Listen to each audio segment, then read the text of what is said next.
اور ان میں سے اکثر جو ہے وہ اس طرح سے جنگ کے نتیجے میں حاصل ہوئی۔ لیکن بعد کے زمانوں میں جب فتوحات کا سلسلہ جو ہے وہ بہت وسعت اختیار کر گیا، جیسا کہ مطلب مصر، شام اور عراق وغیرہ کے اوپر جب حملے کیے اور وہاں پر جب فتوحات ہوئیں، تو وہ تو مطلب بہت بڑی بڑی سلطنتیں تھیں، یعنی لاکھوں مربع میل جو زمین تھی وہ ساری کی ساری مسلمانوں کے تسلط میں آ گئی۔ اب وہاں پر اگر مال غنیمت کا جو قانون ہے وہ لاگو کر دیا جائے، تو اس کے مطابق تو وہ ساری کی ساری سلطنت جو ہے مطلب لاکھوں مربع کلومیٹر یا لاکھوں مربع میل کا جو علاقہ ہے، وہ سارے کا سارا تو مجاہدین میں تقسیم ہو جانا چاہیے۔ اور نہ صرف وہ علاقہ جو سرزمین ہے اس کے اوپر جو وسائل موجود ہیں، جو بھی مال ہے وہ بھی سارے، اور اس کے اوپر جو لوگ آباد ہیں وہ بھی پھر انہی کے انہی کے اندر، یعنی ان کے غلام اور ان کے محکوم جو ہیں وہ بن جائیں گے۔ جس طرح سے مال غنیمت کے بارے میں ہے کہ وہاں پر جو مال کے علاوہ جو قیدی ہیں، وہ قیدی بھی غلام یا لونڈیوں کی شکل میں ان مجاہدین کو تقسیم کر دیے جاتے۔ تو اس طرح سے کل بعد میں آنے والے معاملات میں یہ ہوا کہ وہ لاکھوں مربع میل کی جو سلطنت جو ہے وہ آئی، تو اس میں تو اس قدر وسیع ہو گیا، تو وہاں پر حضرت عمر رضی اللہ تعالیٰ عنہ نے اس کو مال غنیمت کے طور پر تقسیم کرنے کے بجائے انہوں نے وہاں پر کہا کہ یہ مال غنیمت نہیں، یہاں پر مال فے کا حکم ہوگا، جو کہ ہم آگے اس کی تفصیل ہم مزید دیکھیں گے کہ مال فے جو ہے اس کو کس طرح سے تقسیم کیا جائے گا اور کون کون لوگ ہیں جو اس کے حقدار ہیں۔ تو اس کے اوپر صحابہ کرام نے تھوڑا سا ایک کہہ لیں کہ ایک گفت و شنید ہوئی، ان کے درمیان ڈائلاگز ہوئے، یا ایک پینل بٹھایا گیا کہ اس میٹر کو ڈسکس کیا جائے، کیونکہ وہاں پر مختلف طرح کی آراء آئیں، کیونکہ وہ وہاں پر تھا کہ میدان جنگ ہم نے تو یہ جنگ کر کے حاصل کیا، لہذا یہ مجاہدین کو دے دینا چاہیے۔ لیکن ہم حضرت عمر جو ہے رضی اللہ تعالیٰ عنہ وہ ڈٹ گئے کہ نہیں، یہ مال فے کے طور پر اس کو تقسیم ہونا چاہیے۔ بہرحال وہ پوری مجلس یا پورا پینل وہاں پر بیٹھا، اور ان کے ڈیسیجن کے نتیجے میں یہی طے پایا کہ ہاں یہ جو مال ہے اس کو مال فے کے طور پر تقسیم ہونا چاہیے۔ اور وہیں پر مال فے اور مال غنیمت کے درمیان ایک جو باؤنڈری ہے وہ بھی وہاں پر ڈرا ہوئی کہ وہ مال جو میدان جنگ کے اندر اندر، میدان جنگ جو ہے وہ کتنا ہوگا، چند سو میٹر کا یا ایک آدھ کلومیٹر کا یا 1.5 کلومیٹر کا علاقہ ہوگا، جہاں پر جنگ جو ہے وہ پریکٹیکلی قائم ہوئی۔ لیکن اس اس اس میدان جنگ کے اندر جو سامان، جو ہتھیار وغیرہ لے کر آئے ہیں، جو گھوڑے وغیرہ وہ لے کر آئے، اونٹ وغیرہ، یا باقی لوگ جو وہاں پر قیدی ہو گئے، وہ سارے کے سارے جو ہیں وہ مال غنیمت کے طور پر ان کو سمجھا جائے گا۔ جبکہ اس میدان جنگ سے باہر جتنا علاقہ ہے، جو وسیع سلطنت جو ہے، اس کو مال فے کے طور پر سمجھا جائے گا اور اسی اعتبار سے اس کو تقسیم کیا جائے گا۔ تو اس طرح سے مال غنیمت جو ہے اس کی اور مال فے جو ہے اس کی کیٹیگریز جو ہے وہ مزید کلیئر ہو گئی بعد کے آنے والے میں۔ اور اس کی حکمت ہم دیکھیں، سبحان اللہ، کہ اللہ تعالیٰ نے پہلے سے یہ ہدایات جو نازل کر دیں کہ یہ پوری کی پوری سلطنت جو ہے وہ بجائے اس کے کہ چند سو یا چند ہزار مجاہدین کے ہاتھوں میں چلی جائے، وہ پوری رعایا کے لیے اس کو اوپن کر دیا۔ پوری رعایا جو ہے وہ اس کی حقدار، یا پورے مومنین یا اہل ایمان جو ہیں وہ اس کے حقدار ہیں کہ وہ اس میں سے فائدہ حاصل کریں پوری زمین کا، بجائے اس کے کہ وہ لاکھوں مربع میل سلطنت جو ہے وہ چند ہزار میں اگر تقسیم کر جائے، تو ایک ایک مجاہد کو مطلب کئی کئی مطلب 1000 کلومیٹر کا ایریا جو ہے وہ ایک ایک مجاہد کے نام ہو جاتا۔ اور اگر اس طرح کی سینیریو ہو جاتی تو آج سچویشن جو ہے وہ انتہائی ڈفرینٹ ہوتی ہے۔ آج بھی بڑے بڑے لینڈ لارڈ قسم کے جو آج دنیا کے قانون میں جو بنایا ہوا ہے لوگوں نے، تو اگر اگر ان علاقوں میں وہ قانون جو ہے لاگو ہو جاتے تو آج سچویشن شاید مختلف ہوتی۔ لیکن اس کی تقسیم میں اس قدر ایک حکمت کے فیوچر میں جا کر ایک بہت بڑا میٹر جو ہے وہ ریزالو ہو گیا ان آیات کی مدد سے، جو ہم آگے آج پڑھیں گے۔ تو لہٰذا مال فے جو ہے اس کے بارے میں فردر ہم دیکھیں گے کہ اس کی تقسیم کیا ہے اور اس کو کیسے ٹریٹ کیا جائے گا۔ ہاں، البتہ اتنا سا فرق ضرور دیکھ لیتے ہیں ابھی آگے بڑھنے سے پہلے، کہ مال غنیمت وہ مال جو میدان جنگ کے اندر حاصل ہو، اس کے حقدار وہ ہیں، اور اس زمین جو ہے اس کی صورت میں بھی علماء کہتے ہیں، خیر وہ ایک بہت لمبا ایک موضوع بھی ہے، لیکن اختصار کے ساتھ ہم کہ کہ میدان جنگ کا جو ایریا ہے اس کو جب مجاہدین میں تقسیم کیا جائے گا تو اس کے جو رہنے والے جو لوگ ہیں وہ وہ اس کا خراج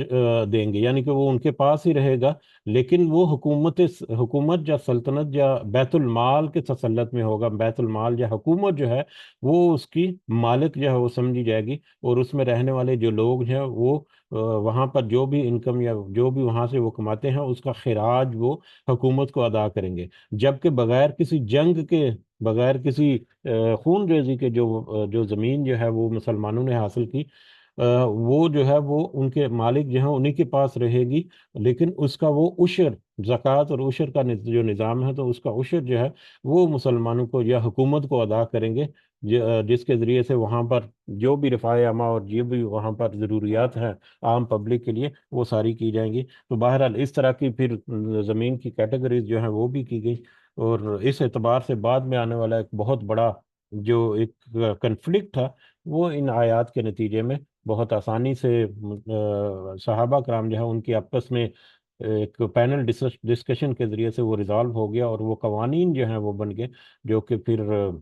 قیامت تک کے لیے اس طرح سے لاگو کر دیے گئے۔ تو بہرحال آگے بڑھتے ہیں ہم، اور تھوڑا کچھ پوائنٹ جو باقی ہیں وہ انفولڈ ہو جائیں گے۔ تو واپس آیت کی طرف جاتے ہیں کہ یہ جو مال تمہیں اس طرح سے حاصل کیا ہے، یہ در حقیقت مال فے ہے، جس کے اوپر تم نے گھوڑے یا اونٹ وغیرہ دوڑا کر اپنی خون ریزی، اپنے تلواریں نکال کر اپنی جنگ کر کے تم نے حاصل نہیں کیا، بلکہ یہ اللہ تعالیٰ نے اپنے رسول کو یہ در حقیقت جو مال جو ہے وہ عطا کیا ہے، اللہ تعالیٰ نے اپنے رسول کی طرف یہ لٹایا ہے، کیونکہ اللہ تعالیٰ جس کو چاہے، اب جب چاہے جس کے اوپر چاہے اپنے رسولوں کو غلبہ عطا کر دے، مسلط کر دے، تو لہٰذا یہ مال فے ہے، اور مال فے کے بارے میں آگے ہونے والے احکامات جو ہیں وہ تم نوٹ کر لو، اور یہ سارا کچھ اس لیے کہ واللہ علی کل شیء قدیر، کہ اللہ تعالیٰ ہر چیز پر پور قدرت رکھنے والا ہے۔ ما افاء اللہ، اور جو کچھ مال فے عطا کیا اللہ نے علی رسول ہی، اپنے رسول پر، من اہل القریٰ، بستیوں والوں میں سے، فللہ، تو وہ تو اللہ کے لیے ہے، وللرسول، اور اس کے رسول کے لیے، اور اس طرح سے بستی والوں سے، ان بنو نذیر کی بستی سے جو مال فے اللہ تعالیٰ نے اپنے رسول کو لوٹایا ہے، وہ تو در حقیقت اللہ اور اس کے رسول کا ہے، یعنی اللہ اور اس کے رسول، اللہ کے رسول جو ہیں صلی اللہ علیہ وسلم، ان کو بھی مال دیا گیا تھا، وہ بھی در حقیقت اللہ ہی کے راستے میں اپنا مال جو ہے وہ مطلب اپنا سارا مال خرچ کرتے تھے، اکثر حصہ بقدر ضرورت، اور ان کی ضرورت بھی کس قدر مختصر تھی کہ ان کی جو ازواج مطہرات ہیں انہوں نے مطلب مطالبہ کیا کہ اب تو مال غنیمت جو ہے وہ بھی کافی مقدار میں آ رہا ہے، تو اب تو ہمارے لیے کوئی نان نفقہ، ہمارا منتھلی خرچہ جو ہے وہ تھوڑا سا بڑھا دیں، تو نبی کریم صلی اللہ علیہ وسلم نے ایلا کر لیا تھا، وہ واقعہ جو ہے وہ یقیناً آپ کو یاد آ گیا ہوگا، لیکن انہوں نے اس مال کا جو تصرف ہے وہ جنرل رعایا کے لیے یا عام پبلک کے لیے جو حقدار ہیں اس کے، ان کے لیے زیادہ اس کو اہمیت دی، لیکن اپنے لیے انہوں نے اپنے جو معاملات ہیں ان کو محدود رکھا، انہی اپنی پرانی جو کہہ لیں کہ ان کی اپنی جو روایات تھی، جو عادات تھی، جو اپنا جو ان کا لیونگ سٹائل تھا اسی کے اوپر وہ رہے، جیسے جیسے مال و دولت بڑھی اس کے ساتھ ساتھ انہوں نے اپنا لائف سٹائل جو ہے وہ امپروو کر کے لگزریس نہیں کر لیا، وگرنہ تو یہ ایک مثال ہی کافی ہے کہ بنو نذیر سے جو ان کو دولت ملی وہ تو اللہ اور اس کے رسول کی ہے، کہ وہ جہاں پر مرضی اس کو خرچ کریں، تو یہی دولت اگر وہ اپنے اوپر خرچ کر لیتے یا اپنے تصرف میں لاتے تو وہ اپنا شاہانہ لائف سٹائل جو ہے وہ بنا سکتے تھے، لیکن انہوں نے ایسا نہیں کیا، تو اسی لیے اللہ تعالیٰ نے کہا کہ یہ تو اللہ اور اس کے رسول کا ہے، کہ اس کے رسول بھی اللہ ہی کے راستے میں خرچ کرنے والے ہیں وہ مال کو۔ بہرحال اب دوبارہ سے مال غنیمت جو ہے اس میں سے اس کا پانچواں حصہ جو ہے وہ رسول صلی اللہ علیہ وسلم کا، اللہ اور اس کے رسول کا تھا، اور پھر باقی یہ آگے جو آئیں گے، لیکن یہاں پر وہ مال فے کی صورت میں وہ سارے کا سارا مال جو ہے وہ اللہ اور اس کے رسول کا ہے، اور کس کے لیے؟ وَلِذِي الْقُرْبَى وَالْيَتَامَى وَالْمَسَاكِينِ، اور رسول کے قرابت والوں کے لیے، یعنی اہل بیت یا رسول رسول صلی اللہ علیہ وسلم کے رشتہ داروں کے لیے اور یتیموں کے لیے اور مسکینوں کے لیے، وابن السبیل اور راستے کے بیٹے یعنی مسافروں کے لیے ہے۔ یعنی وہ اس طرح سے مال فیض جو حاصل کیا گیا وہ اللہ اور اس کے رسول جو ہیں وہ اس کے لیے ہے، اور وہ جہاں پر بھی خرچ کریں اور ان کے خرچ کرنے میں پھر ان کے قریبی رشتہ دار اور یتیم اور مسکین اور مسافر وغیرہ جو ہیں وہ بھی اس میں شامل ہو جائیں گے۔ کئی لا یکون، اور یہ تقسیم اس طرح سے اللہ تعالیٰ نے کی، یا اس لیے کی، اس کی ایک بہت بڑی حکمت جو اس کا ایک انتہائی مختصر الفاظ میں اللہ تعالیٰ نے یہاں پر ذکر کیا، کئی لا یکون دولتم، کہ تاکہ نہ ہو وہ دولت یا وہ مال گردش کرنے والا بین الاغنیائی، غنی لوگوں کے درمیان، مالدار لوگوں کے درمیان، منکم، تم میں سے۔ یہ اس لیے اللہ تعالیٰ نے کیا تاکہ یہ مال جو ہے وہ تم میں سے جو مالدار ہیں انہی کے درمیان گردش کرنے والا نہ ہو جائے، یعنی انہی کے درمیان ایک تو یہ تقسیم دیکھیں کہ وہ تقسیم بھی جو جو سوار ہیں ان کو پیدل کی نسبت ڈبل ملے گا۔ اب جیسے جیسے وقت گزرتا جائے گا تو جس کو ڈبل ملا اس نے اپنے وسائل بھی زیادہ کر لیے، اس نے اپنا اس کے مال جو ہے وہ بھی بڑھ گیا، تو نیکسٹ جو بھی اس طرح سے لشکر کشی ہوگی وہاں پر جب وہ مال حاصل کرے گا، اور خاص کر جب وسیع و عریض سلطنت جو ہے وہ حاصل ہوگی، تو اس میں پھر اگر مال غنیمت کا اصول جو اپنایا جائے تو کس قدر وسعت کے ساتھ وہ ساری زمین جو ہے وہ ان کو ملے گی، اور پھر وہ ساری کی ساری زمین جو ہے وہ تو انہی مجاہدین کے ہی اندر تقسیم ہوگی جو ان کے بیک اپ کرنے والے بہت سارے لوگ، یا یعنی کہ جیسا کہ آگے ہمیں آئے گا کہ ان کو سپورٹ کرنے والے بہت سارے لوگ جو میدان جنگ میں پریکٹیکلی نہیں گئے، تو وہ تو اس کے کچھ بھی حقدار نہیں ہوں گے۔ بہت سارے لوگ ہیں جنہوں نے ان کی بیکنگ کی، ان کو سپورٹ کر کر کے ان کو یہاں تک پہنچایا، وہ جنہوں نے ہجرت کر کے مدینہ میں آئے اور یہ اس مقام پر مسلمان پہنچ رہے ہیں، وہ سارے کے سارا بحیثیت اجتماعی ان سب کی کوشش شامل ہے کہ اب مسلمان جو ہے اس قدر طاقتور ہو رہے ہیں کہ وہ فتوحات حاصل کرنا شروع ہو رہے ہیں، تو لہٰذا وہ تو پیچھے رہ جائیں گے، اور جو آگے بڑھتے جا رہے ہیں ان کے مالوں میں اور زیادہ اضافہ ہوتا چلا جا رہا ہے۔ تو مال کی غیر مساویانہ تقسیم جو ہے وہ نہ ہو، تاکہ مالدار جو ہیں وہ اور زیادہ مالدار نہ ہوتے چلے اور غریب جو ہیں اور زیادہ غربت میں نہ چلے جاتے رہیں۔ تو اس بات کو بچانے کے لیے، یا اس بات کے مد نظر اللہ تعالیٰ کہہ رہے ہیں کہ کہیں یہ مال جو ہے مالداروں کے درمیان گردش کرنے والا ہی نہ ہو جائے، کہ ایک جو پہلے سے مالدار ہے اس کے مالوں میں اور زیادہ اضافہ ہوتا چلا جا رہا ہے۔ تو آگے بڑھتے بڑھتے یاد دہانی کے لیے ہم تذکرہ کرتے چلیں، پچھلے کچھ دن پہلے ہم نے دیکھا تھا کہ مال کو روک کر رکھنے کے لیے، بلکہ حدیث میں بھی ہم دیکھ رہے ہیں کہ مال کو روک کر رکھنا جو ہے اس کو منع کیا گیا ہے، اضافی مال کو خرچ کرنے کا حکم دیا گیا ہے، یا اس کے علاوہ جو اسلامک موڈ آف فائنانسنگ وغیرہ ہے اس کو ہم اگر اسٹڈی کریں، جو بزنس وغیرہ کے جو مطلب قوانین یا رہنمائیاں ہمیں ہمارا دین جو ہے وہ دیتا ہے، اس کے مطابق مال کو جمع کر کے رکھنے کی بجائے اگر خرچ نہیں کرنا دوسروں کے اوپر، تو اس کو ری انویسٹ کر دو، اس کو ری انویسٹ کر دیں تو اس کا بھی فائدہ ڈائریکٹلی اور انڈائریکٹلی جو ہے وہ جنرل پبلک کو ہوتا ہے، اوور آل معاشرے میں ہوتا ہے، انفلیشن کم ہوتی ہے، روزگار کے مواقع جو ہیں وہ زیادہ پیدا ہوتے ہیں، معاشی اکنامک ایکٹیویٹیز جو ہیں ان میں انکریز آتا ہے۔ تو لہذا مال کو روک کر رکھنا کسی بھی طرح سے اس کو اس کی مطلب ممانعت ہے، یا اس سے رکنے کا، اس سے پیچھے رہنے کا حکم دیا اللہ تعالیٰ نے۔ تو باہر یہ اس لیے اللہ تعالیٰ نے کیا تاکہ یہ مال جو ہے وہ امیروں کے درمیان ہی، ایک دوسرے کے درمیان ہی گردش نہ کرتا رہے، بلکہ اس کا اثر یا اس کے فائدے جو ہیں وہ نیچے طبقے کے جو لوگ ہیں ان تک بھی پہنچے۔ وما آتاکم الرسول، رسول، اور ہاں یہ اب جب اللہ اور اس کے رسول کے تسلط میں یہ مال ہے، تو پھر وما آتاکم الرسول، جو تمہیں دے دے رسول صلی اللہ علیہ وسلم، فخذوہ، تو تم لے لو اسے، وما نہاکم عنہ، اور جس سے روک دیں وہ تمہیں عنہ اس سے، فنتہو، تو تم اس سے رک جاؤ۔ تو لہذا تمہیں چاہیے کہ تم اللہ کے رسول جو ہیں صلی اللہ علیہ وسلم ان کی اطاعت کرتے ہوئے ان میں سے بخوشی جو تمہیں وہ عطا کر دیں اس کو تم قبول کر لو، اور جس سے تمہیں ہاتھ روکنے کا کہہ دیا جائے اس سے تم اپنا ہاتھ جو ہے وہ روک لو۔ اس کی بہت ساری مثال ہم نے مطلب حدیث کے چیپٹر میں بھی دیکھی ہیں، جیسے کہ حضرت عمر کے بارے میں کہ نبی کریم صلی اللہ علیہ وسلم ان کو ہدیہ یا تحفہ یا کچھ مال دیتے، تو حضرت عمر نے ان سے کہا نبی کریم صلی اللہ علیہ وسلم سے کہ آپ ہماری بجائے کچھ دوسرے لوگ جو ہیں وہ زیادہ حقدار ہیں، ان کو بھی دے دیا کریں، ان کو دے دیا کریں۔ تو نبی کریم صلی اللہ علیہ وسلم نے حضرت عمر سے کہا کہ وہ مال جس کے بارے میں تمہیں طمع اور لالچ نہ ہو، لیکن تمہیں وہ مال اگر دیا جائے تو تم اس کو بخوشی قبول کر لیا کرو، لہذا کوئی تحفہ اگر دے تو اس تحفے کو قبول کرنا جو ہے وہ ضروری نہیں کہ صدقہ جو ہے وہ اس کو ایک ہی کیٹیگری میں ہانک دیا جائے۔ مطلب کوئی گفٹ وغیرہ جو ہے وہ بھی صدقہ، صدقہ ایک بڑا پازیٹیو ہے ہمارے جو پاکستان انڈیا وغیرہ ہے وہیں پر سمجھا جاتا ہے۔ صدقے کا مطلب پتہ نہیں کیا ہے، صدقہ تو کسی کو مسکرا کر مسکرانا کسی کے لیے وہ بھی اس کے لیے صدقہ بن جاتا ہے۔ بہرحال تو جو تمہیں رسول صلی اللہ علیہ وسلم دے اس کو بخوشی قبول کر لو اطاعت کرتے ہوئے، اور جس سے تمہیں رکنے کے لیے کہہ دیں اس سے تم اپنے آپ کو روک لو، جو یہی نبی کریم صلی اللہ علیہ وسلم کی اطاعت ہے در حقیقت۔ واتقوا اللہ، اور دیکھو اللہ تعالیٰ سے ڈرتے رہو، ان اللہ شدید العقاب، کہ بے شک اللہ تعالیٰ سخت سزا دینے والا ہے۔ جو کوئی نافرمانی کرے گا، جو کوئی مطلب مخالفت کرے گا، جو کوئی انکار کرے گا، اس کے لیے تو پھر اللہ تعالیٰ کے شدید عذاب جو ہے وہ طے شدہ ہے۔ اب یہاں پر اس مال فہ کے ابتدائی جو تھے کہ وہ مال فیل جو ہے در حقیقت اللہ اور اس کے رسول کا، اور یتیموں اور مسکینوں اور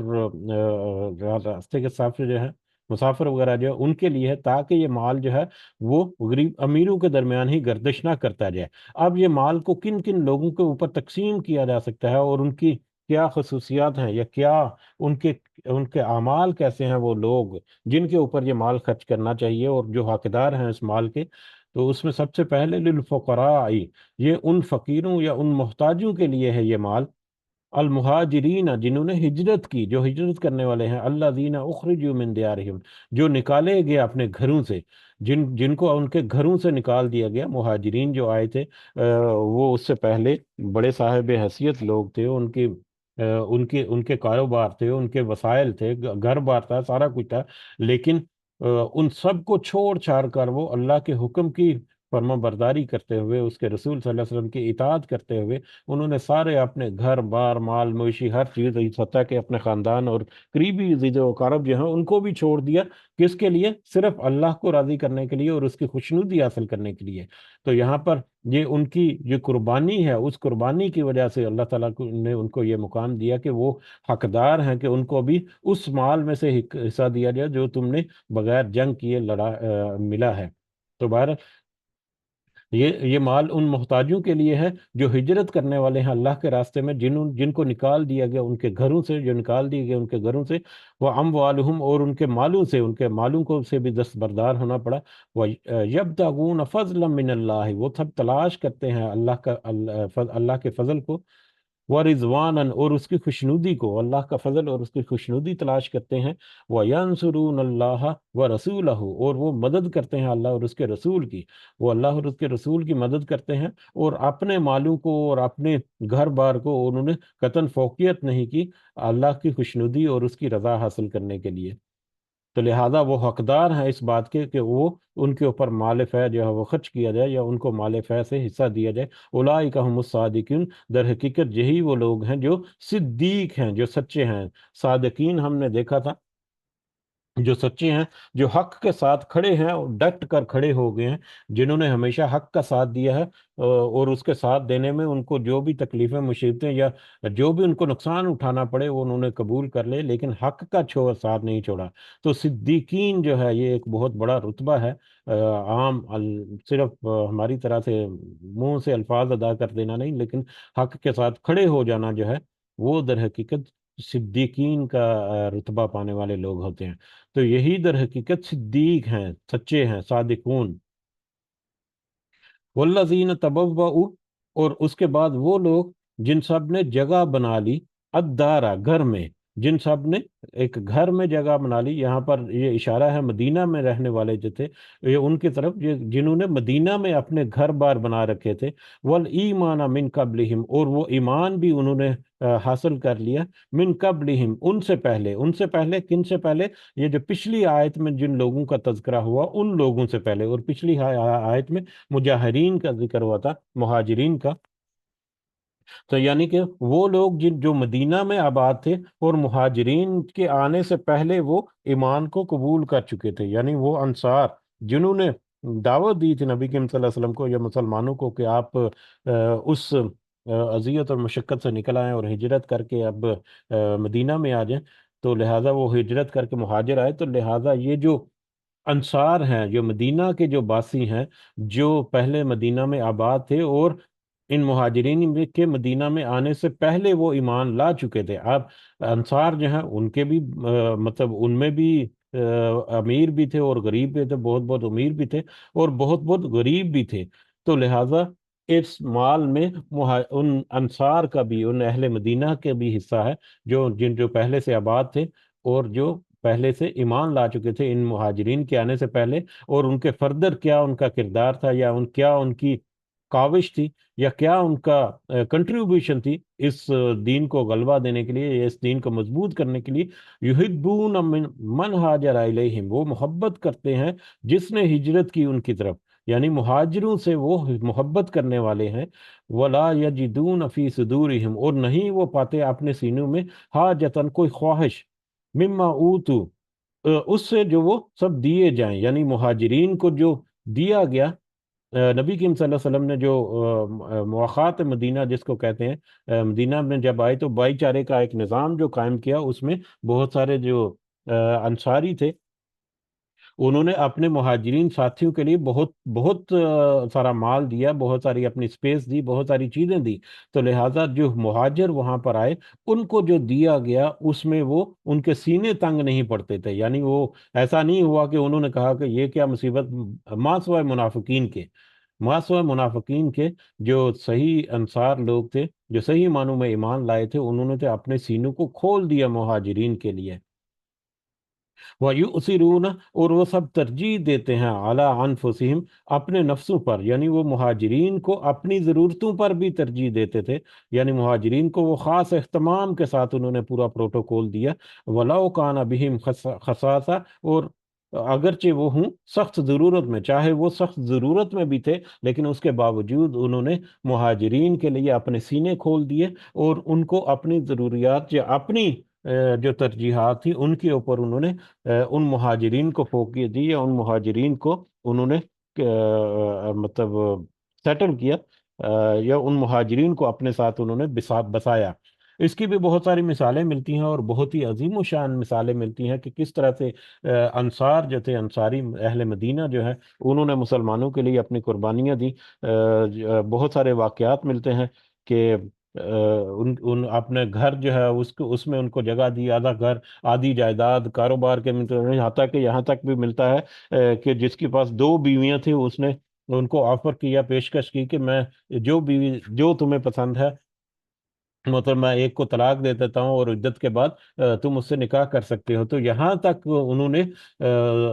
مہاجرین کو اپنے سینے سے لگایا اور ان کی یعنی کہ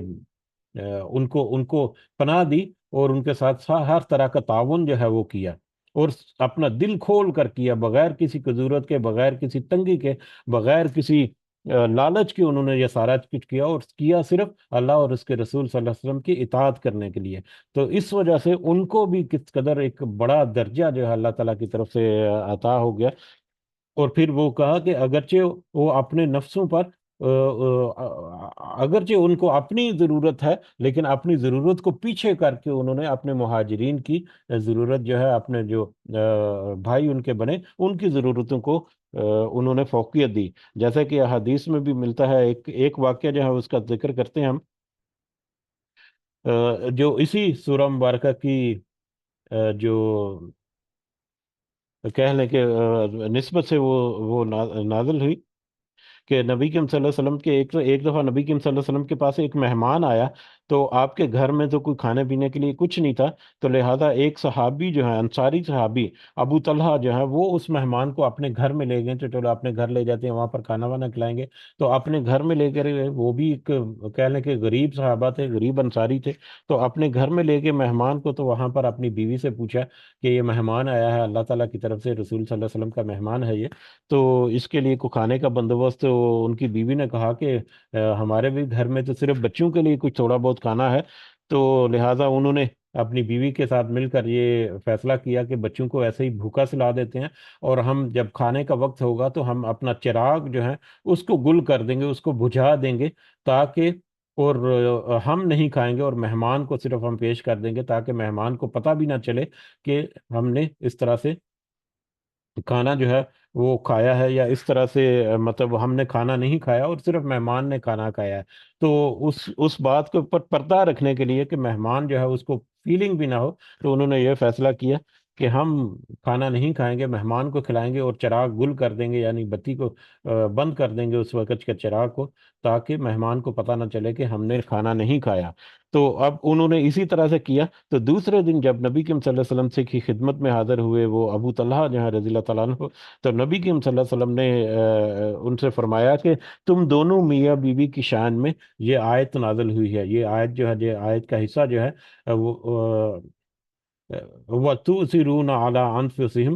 وَلَوْ كَانَ بِهِمْ خَصَاصَةٌ، کہ وہ ترجیح دیتے ہیں اپنے نفسوں پر اگرچہ ہو ان کو اس کی سخت ضرورت۔ تو اس آیت کے پس منظر میں یہ ایک حدیث جو ہے ملتی ہے کہ ان انصاری صحابی کے لیے نبی کریم صلی اللہ علیہ وسلم نے کہا کہ تم دونوں میاں بیوی کے لیے یہ آیت جو ہے وہ نازل ہوتی ہے۔ تو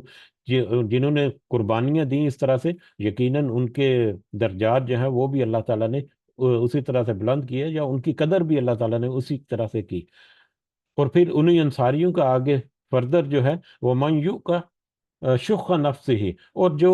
جو بچا لیا گیا اپنے نفس کی حرص سے، یعنی انہوں نے اپنے نفس کے لالچ سے اپنے آپ کو بچا لیا ان انصاریوں نے۔ تو جس نے تو اپنے نفس کو اپنے نفس کو اس لالچ سے بچا لیا، فاولئک هم المفلحون، تو در حقیقت وہی لوگ ہیں جو فلاح پانے والے ہیں۔ تو جس نے اپنے نفس کو ان لالچوں سے، دنیا کے لالچ اور طمع سے بچا لیا، در حقیقت انہوں نے اپنے نفس کو بچا لیا۔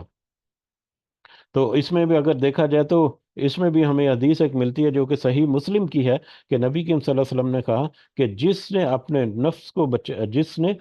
نفس کو لالچ سے بچا لیا، حرص نفس سے جس نے اپنے آپ کو بچا لیا،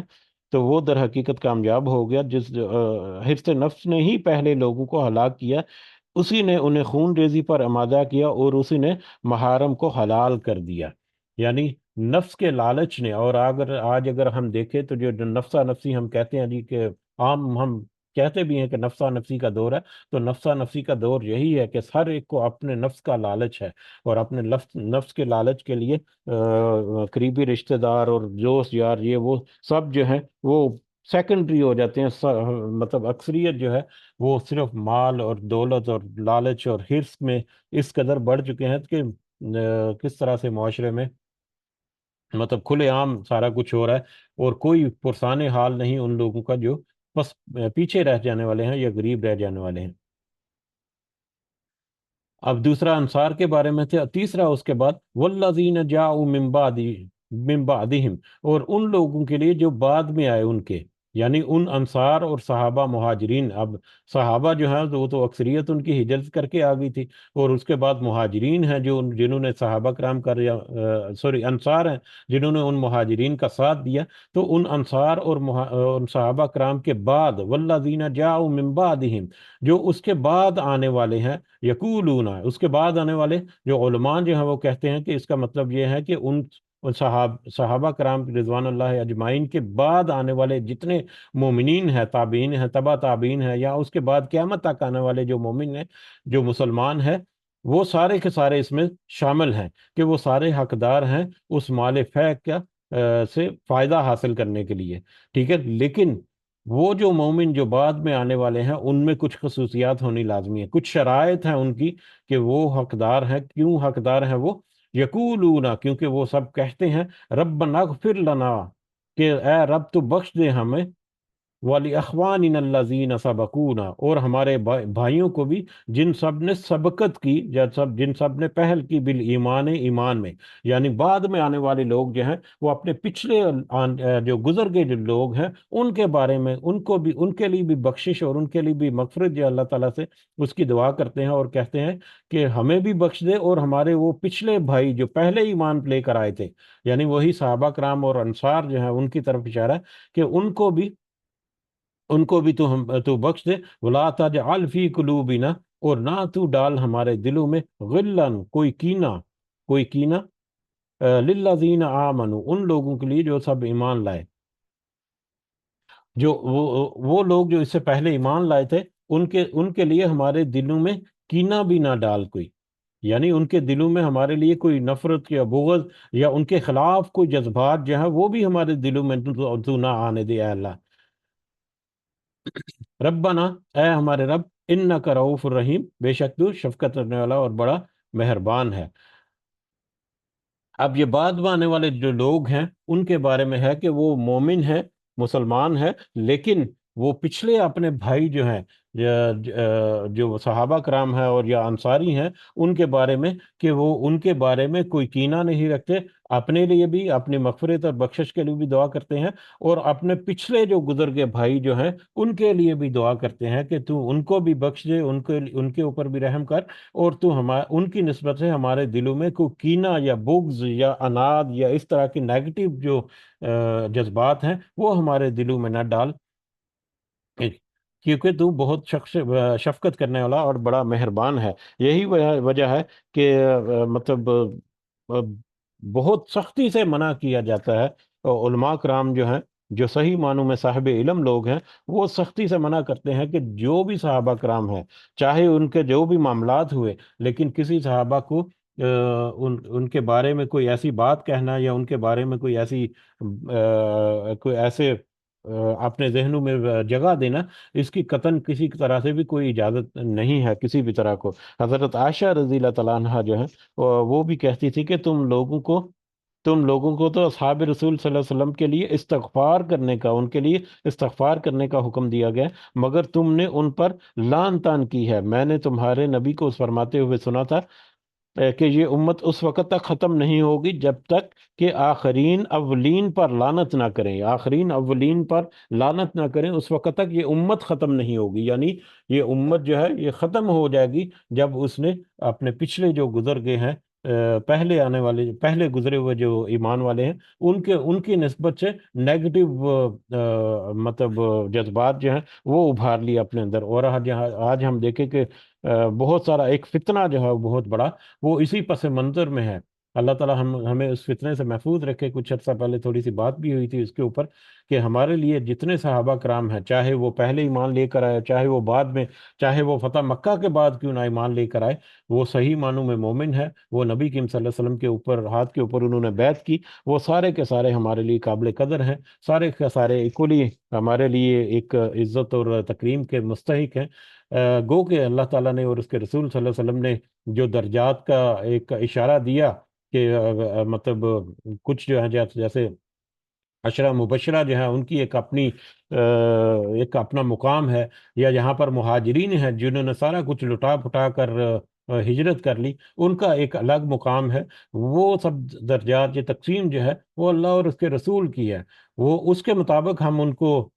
اپنے ذکر کرنے میں، اپنے یاد دہانی میں کچھ تذکرہ ہو جائے، لیکن اس کے علاوہ ہم کسی قسم کی کوئی تقسیم ہم اپنی طرف سے نہیں کر سکتے کہ یہ صحابی کو یہ درجہ زیادہ ہے یا کہ یہ کم ہے، یا اس نے بعد میں آ کر یہ کر دیا اور اس نے یہ کر دیا، تو ہمارے لیے کسی طور پہ یہ مناسب نہیں ہے۔ لہذا ہمیں اس میں خاص کر احتیاط رکھنی چاہیے اور دعا کرنی چاہیے کہ اللہ تعالی ہمیں ایسے کسی بھی فتنے سے محفوظ رکھے، آمین۔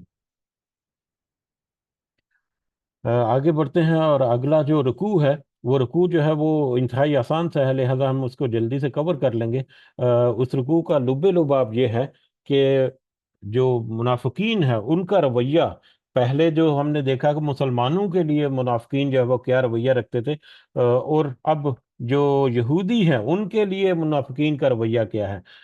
اس سے پہلے آیات جو ہے وہ گزر چکی تھی کہ یہ نہ تو ادھر کے ہیں نہ ہی ادھر کے ہیں، یعنی یہ نہ تو مسلمانوں کے لیے دل سے مطلب ساتھی ہیں ان کے، نہ ہی یہ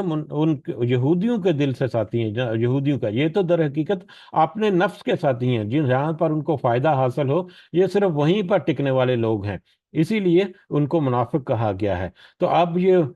ان یہودیوں کی آنکھیں کھولنے کے لیے یہ تذکرہ کیا کہ یہ منافقین جن کے اوپر تم تکیہ لگائے بیٹھے ہو کہ یہ تمہاری کل کو مدد کریں گے، تو یہ دیکھو تمہیں پہلے سے بتا دیا جا رہا ہے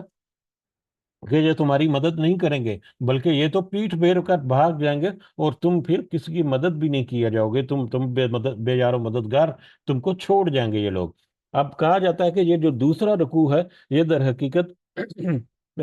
پہلے نازل ہوا، اور پہلا رکوع جو ہے وہ بعد ہے۔ نزول کے اعتبار سے اگر دیکھا جائے تو دوسرا رکوع جو ابھی ہم دیکھیں گے وہ پہلے نازل ہوا، اور پہلا رکوع جو ہے، جو کہ اس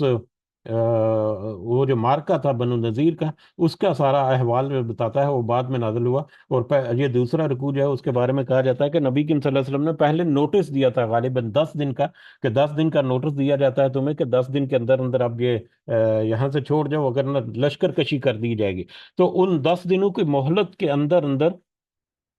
جو مختلف منافقین تھے مدینہ کے، انہوں نے اپروچ کیا بنو نذیر کی طرف، اور انہوں نے کہا کہ نہیں، یہ مسلمان کچھ نہیں کرنے لگے، اگر انہوں نے کچھ تمہارے خلاف کچھ اقدامات کیے بھی تو ہم تمہارے ساتھ کھڑے ہوں گے، ہم تمہارا ساتھ دیں گے، اور اگر تمہارے ساتھ جنگ بھی ہوئی تو ہم ان کو چھوڑ کر، ان کی اطاعت کو چھوڑ کر ہم تمہارے ساتھ کھڑے ہو جائیں گے کر، لیکن تمہاری پیٹھ نہیں لگنے دیں گے، ہم تمہارا پورا ساتھ دیں گے، اور تم پوری طرح سے ہم تمہارے ساتھ کھڑے رہیں گے۔ لیکن حقیقت یہی ہوئی کہ جب ان کے اوپر لشکر کشی ہوئی تو کسی منافق نے آ کر ان کے ساتھ کوئی ان کا ساتھ نہیں دیا، بلکہ وہاں سے پیٹھ پھیر کر بھاگ گئے، کیونکہ وہ تو اپنے ہی نفس اور اپنے ہی فائدے کے لیے جہاں پر بھی کھڑے ہوتے ہیں۔ تو لہٰذا یہ پہلے کہہ دے کہ اس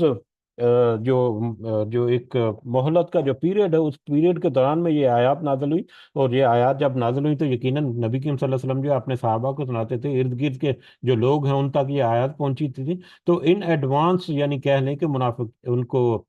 جو یہودی ہیں ان کو پہلے سے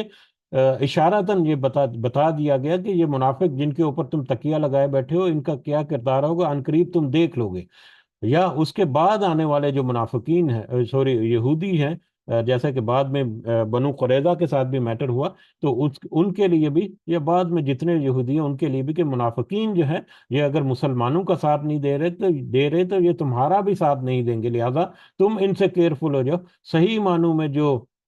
حق جو ہے وہ تو یہی مومنین کا ہے، یہ تو یہی اسلام کا، اللہ اور اس کے رسول کا راستہ ہے، تم اس کو قبول کر لو گے تو یہی تمہارے لیے بہتر ہے، وگرنہ منافقین کا اگر تم رہو گے، تو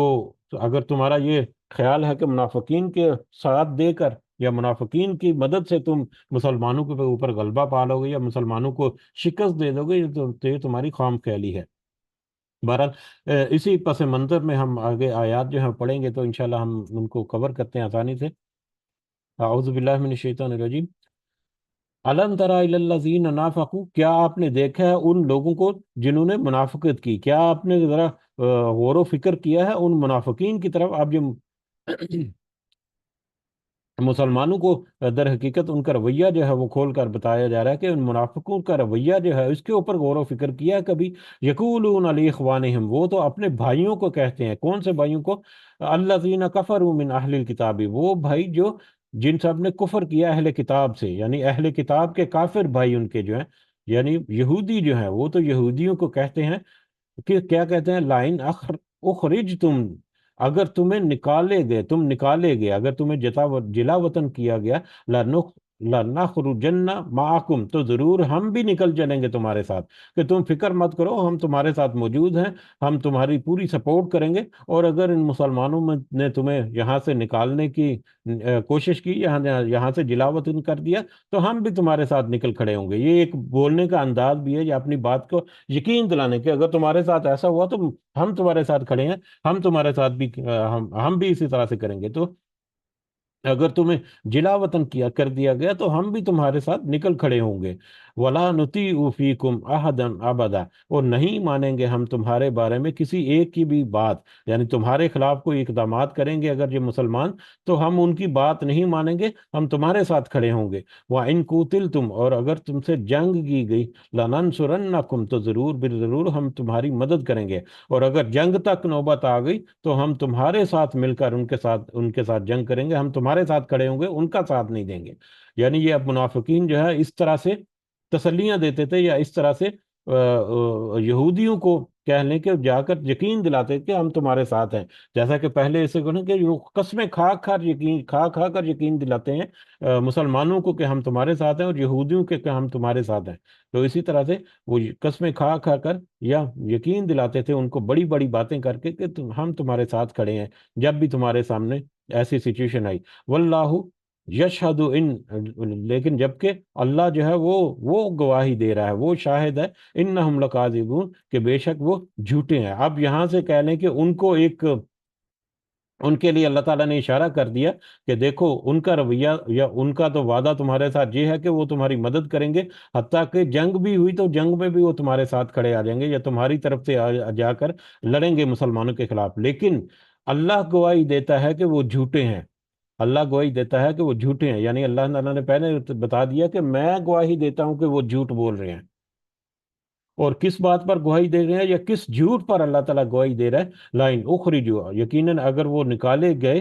لا یخرجون معہم، تو وہ نہیں نکلیں گے تمہارے ساتھ. اللہ اس بات پر گواہی دے رہا ہے کہ کل کو جب تم نکالے جاؤ گے، اگر وہ سب یعنی یہودی جو ہیں، کہنے کو تو یہ مسلمانوں کو خطاب ہے لیکن ان کو بھی ساتھ اشارہ کر دیا گیا کہ لائن اخرجو، اگر وہ یہودی جو ہے نکالے گئے تو یہ منافق جو ہیں یہ ان کے ساتھ نہیں نکلیں گے، یہ ان کا جھوٹ ہی ہے. وَلَئِن قُوتِلُوا، اور بلا شبہ اگر ان سے جنگ کی گئی، ان یہودیوں کے ساتھ اگر جنگ کی نوبت آ گئی، لا ينصرونہم، تو وہ منافق جو ہیں وہ ان کی مدد نہیں کریں گے. یعنی یہ جو تمہارے وعدے کرتے ہیں کہ وہ تمہارے ساتھ نکلیں گے اور مسلمانوں کے خلاف جنگ تک جو کرنے پر آمادہ ہو جائیں گے، تو اللہ کہہ رہا ہے کہ میں گواہی دیتا ہوں کہ وہ تمہارے لیے نہیں نکلیں گے اگر تم نکالے گے، اور اگر تمہارے ساتھ جنگ کی گئی، ان کے ساتھ جنگ کی گئی، تو یہ منافق جو ہیں اس جنگ میں بھی ان کا ساتھ نہیں دیں گے. وَلَئِن نَصَرُوهُمْ، اور اگر واقعی انہوں نے مدد کی، اور اگر واقعی انہوں نے مدد کی، یعنی اگر انہوں نے کبھی ان کے لیے مدد کرنے کے لیے وہ نکل بھی آئے، کوئی تھوڑا بہت کرا کے اگر انہوں نے کوئی تھوڑا سا قدم رکھا بھی باہر، لا یولن الادبار، تو ضرور وہ پھیر جائیں گے پیٹھیں اپنی. اگر وہ تھوڑی بہت ہمت کر کے تھوڑا سا نکلیں گے بھی تو وہ جلد ہی اپنی پیٹھیں پھیر کر بھاگ جائیں گے، کیونکہ یا تو ان کو مسلمانوں کا خوف ہے، یا اپنی اپنے اپنے بچانے کے لیے، اپنی عزت بچانے کے لیے، یا اپنا اپنا جو بھی مسلمانوں میں اسٹیٹس ہے اس کو بچانے کے لیے وہ وہاں سے پیٹھیں پھیر کر بھاگ جائیں گے. اول تو وہ نکلیں گے نہیں، لیکن اگر اس میں سے کسی نے کوئی ہمت کر کے تھوڑا سا ایک دو قدم آگے باہر نکال بھی لیا تو وہ جلدی اپنی پیٹھیں پھیر کر بھی واپس بھاگ جائیں گے. ثم لا ینصرون، اور دیکھو تم پھر وہ مدد نہیں کیا جائیں گے، یعنی یہ یہودی جو ہیں یہ ان کی کوئی مدد نہیں کی جائے گی، اور یہ جو منافق ہیں یہ ان کی مدد جو ہے وہ ہرگز نہیں کریں گے.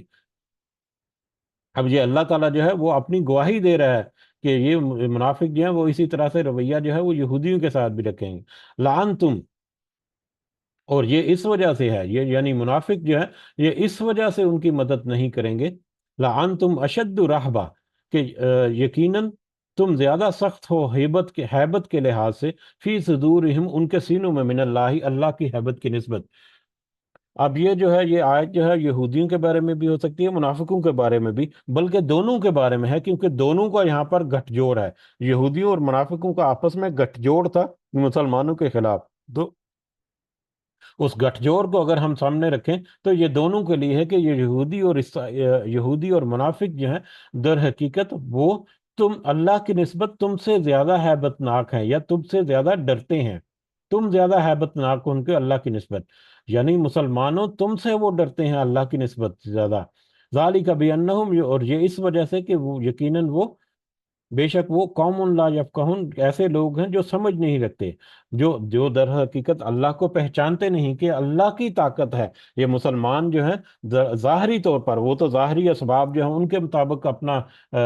جو بھی ان کے معاملات ہیں وہ تو ظاہر کے اوپر انہوں نے ایمان لے کر آئے ہوئے ہیں. تو ظاہر کے اوپر جب وہ تکیہ لگائیں گے تو وہ ظاہری اسباب کے اوپر اپنا اپنا انحصار رکھیں گے. تو در حقیقت ان کو اللہ سے ڈرنا چاہیے کہ اللہ تعالیٰ کی طاقت ہے، جس کی وجہ سے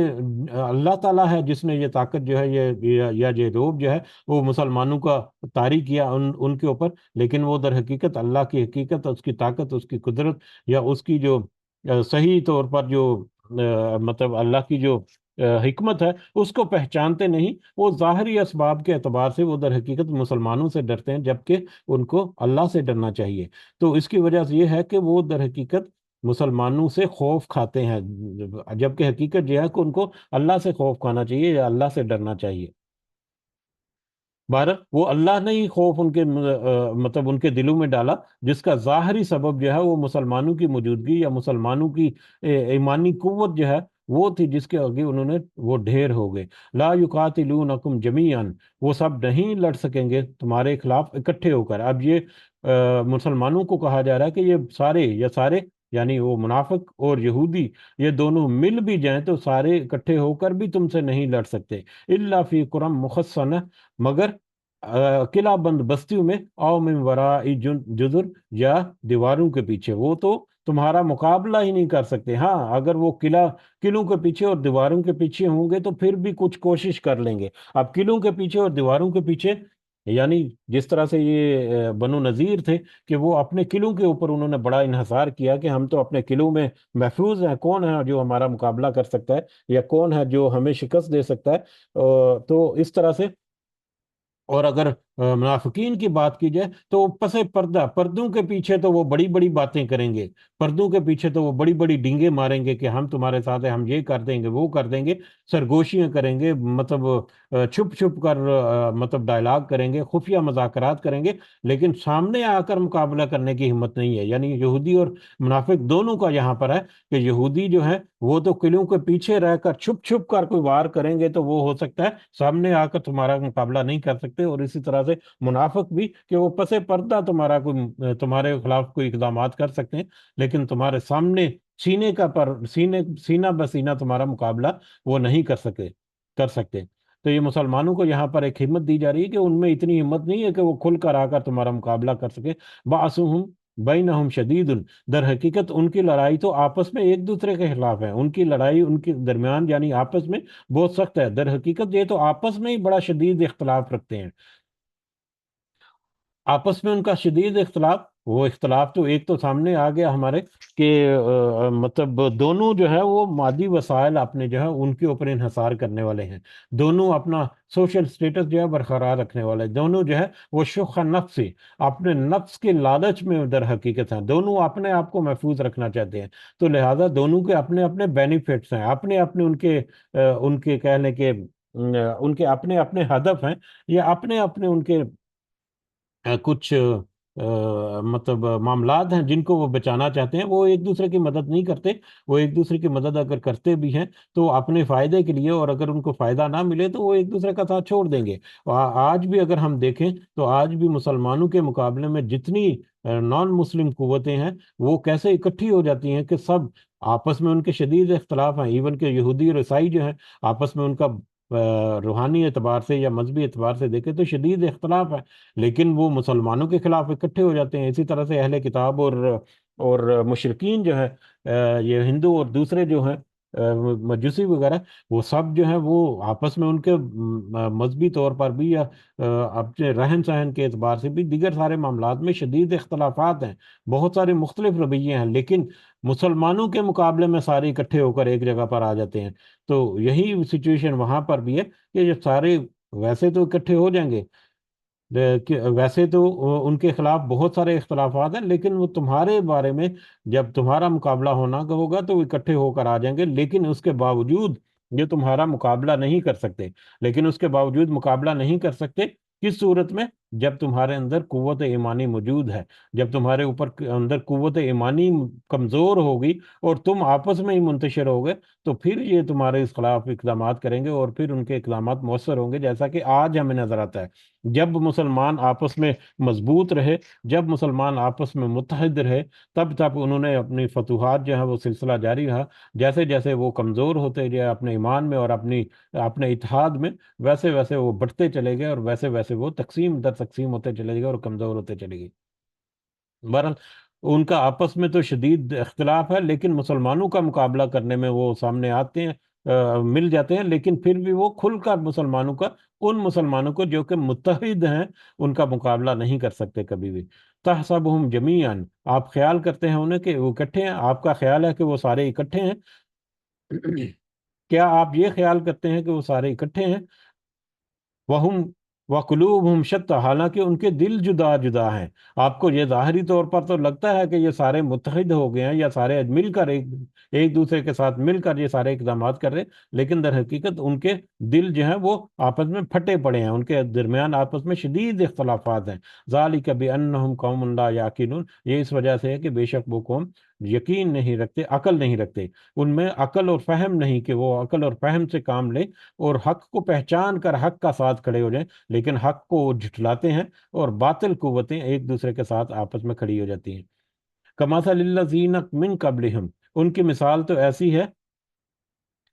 اب یہ مثال ہے کن کی؟ ان منافقین کی مثال جو ہے یہودیوں کی نسبت سے ایسی ہے، ان منافقین کمثل الذین من قبلہم قریبا،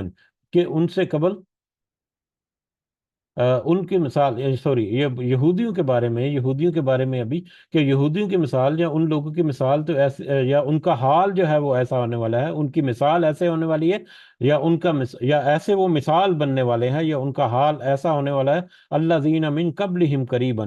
جو ان سے پہلے قریب ہی لوگوں کا ہو گیا، ذاقوا، جنہوں نے چکھا، انہوں نے چکھ لیا، وبال یا ایک پریشانی، امرہم، اپنے کام کا، وَلَهُمْ عَذَابٌ علیم، اور ان کے لیے دردناک عذاب بھی ہے۔ ان یہودیوں کا حال تو ان کی طرح ہونے والا ہے جو قریب ہی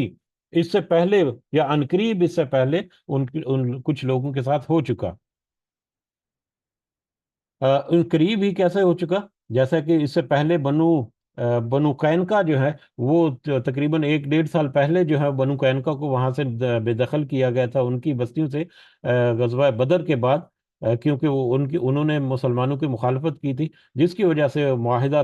شکنی کی وجہ سے ان کو وہاں سے بدر کر دیا گیا تھا۔ تو یہ اس کی طرف بھی اشارہ ہو سکتا ہے، یا غزوہ بدر میں کس طرح سے شکست ہوئی، کس طرح سے مشرکین کا معاملہ ہوا، اس کو اگر رکھیں تو وہ یہ منافقین کے لیے بھی ہو سکتا ہے، یا اس سے پہلے غزوہ جو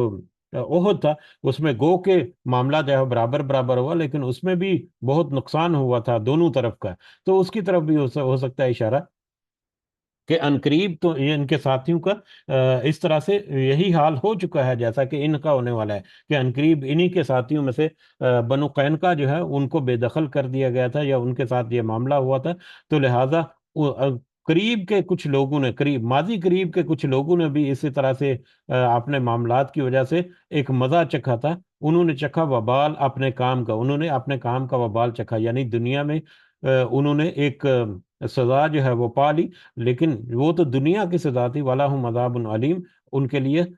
آخرت کا عذاب جو ہے دردناک، وہ تو ابھی باقی ہے، دنیا میں تو انہوں نے ایک عذاب جو ہے یا ایک سزا جو ہے وہ پا لی، لیکن ان کے ان کام کی وجہ سے آخرت میں ان کا عذاب جو ہے وہ تو طے شدہ ہے۔ کمثل الشیطانی، اب یہاں پر آ رہا ہے کہ ان ان منافقوں کا حال جو ہے، یا ان منافقوں کی مثال جو ہے، وہ ان یہودیوں کے لیے ایسے ہی ہے جیسے کہ شیطان ہے، یعنی کہ وہ ان منافقوں کو اللہ تعالیٰ نے شیطان کا کہہ کر یہاں پر کیا، شیطان کی طرح سے ان منافقوں کا رویہ ہے یہودیوں کے حق میں۔ اس قال للانسانی، جب شیطان نے کہا انسان سے، اکفر، تو کفر کر، جب شیطان نے انسان کو کفر کرنے کی طرف راغب کیا، یا کفر کرنے کی طرف ابھارا، فلما کفرا، پھر جب اس انسان نے کفر کر لیا، قالا، تو اس شیطان نے کہا، انی بری منک، کہ میں تو تم سے بری ہوں، انی اخاف اللہ، میں تو بے شک ڈرتا ہوں اللہ سے، رب العالمین، جو کہ تمام جہانوں کا رب ہیں۔ شیطان کا یہاں پر اس سے پہلے بھی کئی دفعہ اس طرح کا قول آ چکا ہے کہ شیطان جو ہے ساری عمر انسان کو ورگلاتا رہتا ہے، اس کو کفر پر، اس کو شرک پر مجبور کرتا ہے، اس کو گناہوں پر مجبور کرتا ہے، اور ساری عمر جو ہے وہ انسان جو ہے وہ شیطان کے پیچھے لگ کر، اس کے وسوسوں، اس کے سبز باغ کے پیچھے لگ لگ کر اپنے سارے زندگی جو ہے وہ تباہ و برباد کر بیٹھتا ہے، اور آخرت میں جب اللہ کے حضور پیشی ہوگی تو وہ شیطان جو ہے وہ وہاں پر اپنی برات کا اظہار کر دے گا کہ میرا تو تمہارا کوئی لینا دینا نہیں، تم نے تو اپنے نفس کی پیروی کی، در حقیقت میں تو اپنے رب سے ڈرتا ہوں جو کہ رب العالمین ہے۔ تو یہ شیطان کا قول ہے جو کہ قیامت کے دن وہ ان لوگوں سے کہے گا، ان انسانوں سے کہے گا جنہوں نے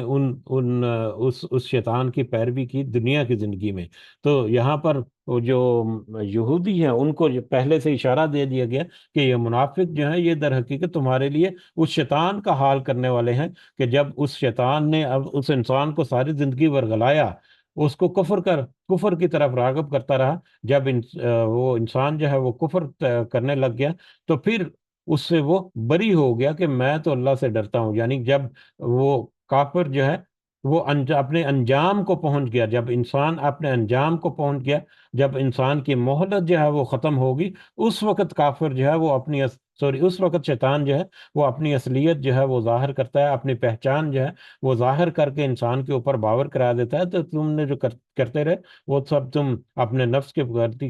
اپنے نفس کے پیچھے لگتے ہو رہے، میرے پیچھے چلتے رہے، میں تو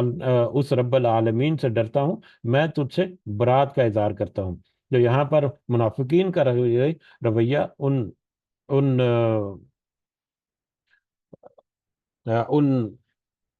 جو یہودی جو ہے ان کی نسبت سے اللہ تعالیٰ نے بہت کھول کر، اور اس سے زیادہ کھول کر کیا رویہ اللہ تعالیٰ ذکر کرے قرآن میں؟ اگر ایسے رویوں سے بھی کوئی نہ پکڑے سبق، تو اس میں پھر اللہ تعالیٰ نے تو ساری اپنی آیتیں واضح کر کے بتا دی ان کو۔ فکان آ کی بات ہما، پھر ہوا ان دونوں کا انجام۔ اب اس کا انجام نتیجہ کیا ہوا؟ شیطان اور شیطان کے پیچھے لگنے والا انسان جو ہے، وہ دونوں کا انجام کیا ہے؟ وہی انجام جو ہے وہ یہودیوں کا ہونے والا ہے اور منافقوں کا ہونے والا ہے۔ فکان عاقبتہما، پھر ہوا ان دونوں کا انجام، انہما یعنی اگر وہ شیطان اور انسان کا دیکھا جائے تو ان دونوں کا انجام بھی یہی ہے، اگر منافق اور یہودیوں کا دیکھا جائے تو ان دونوں کا انجام بھی یہی ہے۔ فکان عاقبتہما، تو ان پھر ہوا ان دونوں کا انجام، انہما کہ بے شک وہ دونوں فی الناری آگ میں ہوں گے، خالدین فیہا ہمیشہ ہمیشہ اس میں رہنے والے ہوں گے، وذالک جزاء الظالمین، اور اسی طرح سے ہے ظالموں کی سزا یا ظالموں کا بدلہ، اور ظالموں کو اسی طرح سے ان کا جزا یا ان کا بدلہ جو ہے وہ سزا کی صورت میں ملے گا۔ معذرت، آج جو ہے وقت بھی میں نے زیادہ لے لیا، مجھے لگتا تھا کہ ہم جلدی سے کور کر جائیں گے، بہرحال اللہ تعالیٰ سے دعا ہے کہ اس میں بہت ساری باتیں جو ہیں وہ آج کے دور میں کافی ساری باتیں جو ہیں وہ سکپ کر گیا ہوں میں، یقیناً اشارہ جو کیا ہے کہ آج کے دور میں بہت سارے معاملات ایسے ہیں، بہت ساری قوتیں ایسی ہیں جو مسلمانوں کے خلاف متحد کھڑی ہیں، اور اس میں ایک اضافی طور پر ان کی قوت کا ایک اضافہ یہ بھی ہے کہ مسلمان آپس میں بہت کمزور ہیں، مسلمان آپس میں اتحاد جو ہے وہ تو کھو بیٹھے ہیں، جس کی وجہ سے باطل قوتیں جو ہیں مسلمانوں کے اوپر راج کر رہی ہیں، اور مسلمانوں کا اپنا رویہ بھی کیسا ہے کہ وہ بھی منافقین کی طرح کہ مطلب اپنا رہنا سہنا اور اپنے دیگر معاملات میں تو وہ ان اہل مغرب اور جو مسلمانوں کے خلاف جو جاتے ہیں ان کا رویہ اپنانا چاہتے ہیں، لیکن مرنا وہ بڑے ایمان کے اوپر اور جنت میں جانا چاہتے ہیں۔ تو اس قدر یہ دونوں کنفلکٹنگ ہے کہ مسلمان جو ہے وہ کنفیوز ہو چکا ہے، اگر صحیح معنوں میں دیکھا جائے تو وہ نہ وہ ادھر کا رہا نہ ادھر کا رہا، بالکل اسی طرح سے جیسے منافقین کا رویہ ہے۔ تو ہمیں اپنے دین میں، اپنے ایمان میں، اپنے جو عقائد ہیں ان میں اپنے رویوں کے اوپر بھی نظر ثانی کرنے کی بہت زیادہ ضرورت ہے۔ یہ ساری آیات جو ہیں ان کو اگر ہم مزید کچھ برانچیں نکال کر یا مزید کچھ کھوج لگا کر ان کو زیادہ ڈیپلی جب دیکھا جائے تو بہت ساری ایسی باتیں جو ہیں وہ ہمیں آج نظر آتی ہیں۔ اسی لیے بار بار کئی دفعہ ہم کہتے ہیں یا ذکر کرتے ہیں یا دہانی کرتے ہیں کہ یہ پچھلی قوموں کے جو قصے کہانیاں جو ہیں یہ ذکر ہوئے، یہ صرف قصے کہانیاں ان لوگوں کے لیے تو ہو سکتے ہیں جو ان کو قصے کہانیاں سمجھتے ہیں، لیکن ہمارے لیے در حقیقت اپنے رویوں کے اوپر نظر ثانی کرنے کے لیے ایک دعوت اور یاد دہانی کے طور پر بار بار ہمارے سامنے آتی ہیں۔ بہرحال اللہ تعالیٰ ہمیں توفیق دے کہ ہم اپنے رویوں کے اوپر نظر ثانی بھی کریں اور اپنی فائن ٹیوننگ کر سکیں۔ آمین یا رب العالمین، وما علینا الا البلاغ المبین۔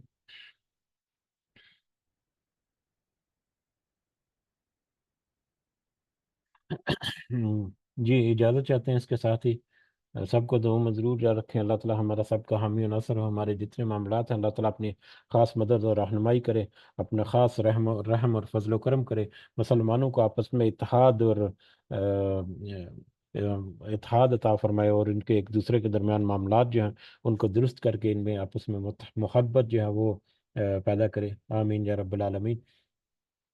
ربنا آتنا في الدنيا حسنة وفي الآخرة حسنة وقنا عذاب النار. رب ارحمهما كما ربياني صغيرا. رب ارحمهما كما ربياني صغيرا. رب ارحمهما كما ربياني صغيرا. ربنا ظلمنا أنفسنا وإن لم تغفر لنا وترحمنا لنكونن من الخاسرين. ربنا تقبل منا إنك أنت السميع العليم وتوب علينا إنك أنت التواب الرحيم. سبحان ربك رب العزة عما يصفون وسلام على المرسلين والحمد لله رب العالمين. سبحانك اللهم وبحمدك أشهد أن لا إله إلا أنت أستغفرك وأتوب إليك. جزاكم الله خيرا كثيرا. السلام علیکم ورحمۃ اللہ وبرکاتہ.